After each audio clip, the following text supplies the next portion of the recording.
કોર્સમાં આવતું હોય, પણ અગેન આપણે એ પ્રમાણે નથી ખાઈ શકતા હોતા, એટલે આપણે એને મેઇન કોર્સમાં જ ગણીએ છીએ. અચ્છા, અને સ્પ્રિંગ ઢોસા તમે લીધા છે? હા, એનું એક જુદું વેરિએશન લીધું છે. રેગ્યુલર ઢોસાનો મસાલો તો બધાને આવડતો જ હોય, હા, એટલે કંઈક જુદું.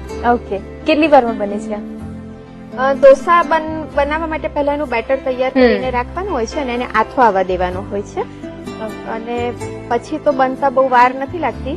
જેનો મસાલો કરીશું એ લગભગ 5-6 મિનિટમાં બનશે, અને ઢોસા ઉતારતા તો બીજી 2-3 મિનિટ, એટલે 10-12 મિનિટ. ઓકે. અને સ્પ્રિંગ ઢોસા છે એટલે વેજીટેબલ્સ નો ભરપૂર ઉપયોગ તમે કર્યો છે? હા. તો સામગ્રીમાં બધું શું છે?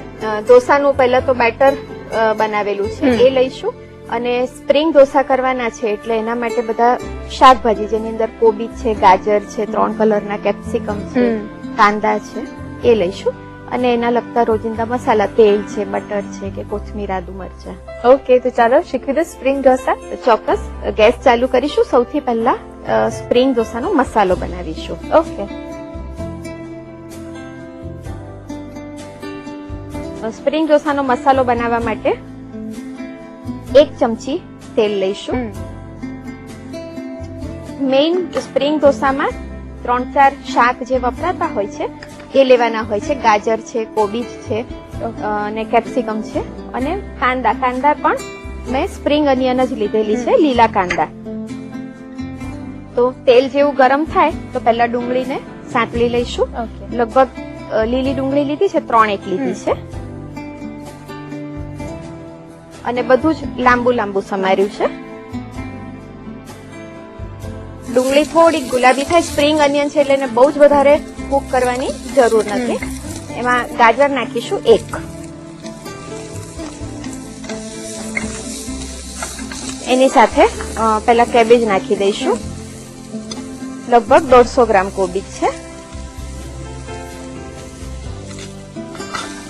કોઈ પણ શાકનું પ્રમાણ ઈચ્છા પ્રમાણે ઓછું અથવા વધારે કરી શકાય.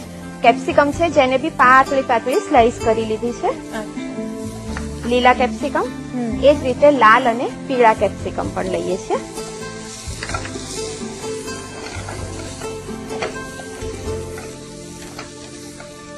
હવે એમાં નાખીશું મસાલા. બહુ એને કુક નથી કરતા, કાચું પાકું જ રાખીએ છીએ. મીઠું નાખીશું એટલે થોડું પાણી વળશે, અને એમાં જેટલું કુક થશે એટલું કરીશું. અડધી ચમચી જેટલું મીઠું. આદુ મરચા છે ક્રશ કરેલા, લગભગ 1 ચમચી, અને સાંભાર પાવડર છે એ લગભગ અડધી ચમચી. ઓકે.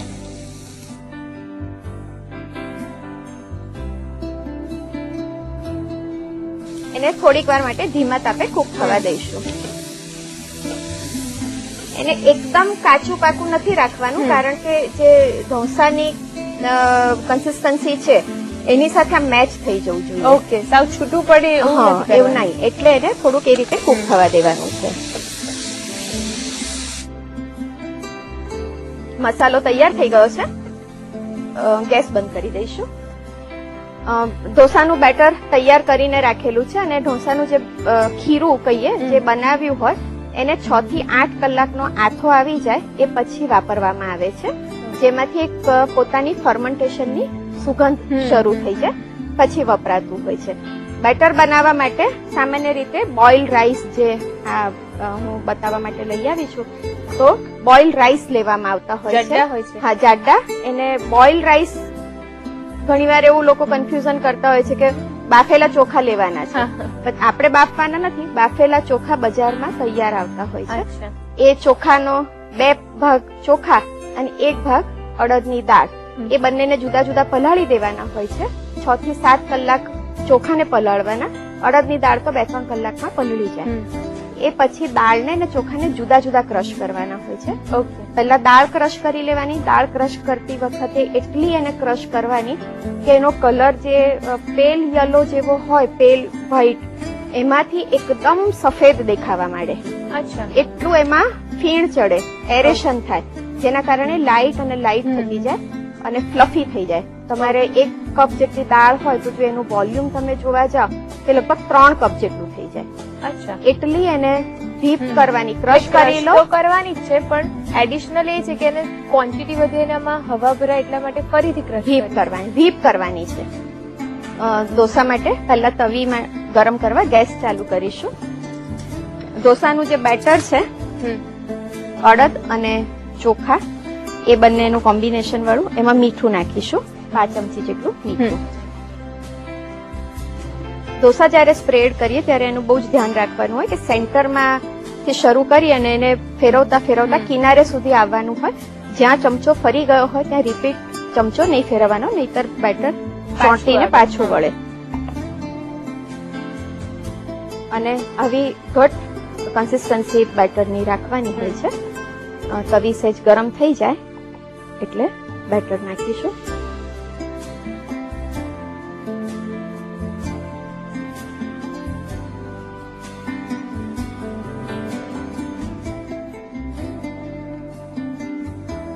તવીને એકદમ પૂરેપૂરી ગરમ નથી કરી દેવાની, થોડી ગરમ થાય એટલે spread અતિશય કરી જો ગરમ થઈ ગઈ હશે તો પણ ચોંટશે નહીં ઢોસો હા. અને પાછો વળશે, એટલે અતિશય પણ નથી કરવાની. ઓકે. હવે થોડુંક આની પર બટર નાખીશું. બટર, ઘી, તેલ કંઈ પણ નાખી શકીએ. ન નાખવું હોય તો એમને પણ થઈ શકે, કારણ કે નોનસ્ટિક તવો છે. ઓકે. ગેસનો તાપ કેવો રાખીએ છે? હવે ફૂલ કરી દઈશું. જ્યારે ઉખાડવાનો વખત આવે ત્યારે ફૂલ કરી દેવાનું, જેથી ક્યાંય પણ કાચું હોય તો પ્રોપરલી થઈ જાય. સાચવી રહીને પહેલા કિનારથી એને ઉખાડવાની શરૂઆત કરીશું. ઘણીવાર એવું કન્ફ્યુઝન કે ઢોસાને બે બાજુ શેકવાનો હોય કે નહીં, હા. પણ એને પાતળો જો સ્પ્રેડ કર્યો હોય તો બીજી બાજુ શેકવાની જરૂરત નથી હોતી. હવે જે મસાલો તૈયાર કર્યો છે એ મૂકવાનો છે, પણ એની પહેલા આપણે સ્પ્રિંગ ઢોસા બનાવીએ છીએ તો આમાં એક રેડ ચટણી એ સ્પ્રેડ કરીશું.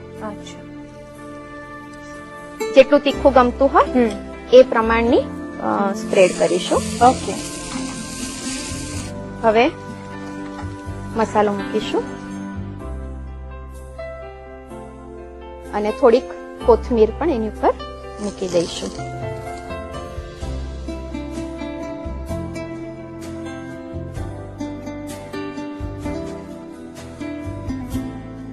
ગેસ બંધ કરી દઈશું. ઢોસો તૈયાર છે. સર્વિંગ ડિશમાં લઈ લઈશું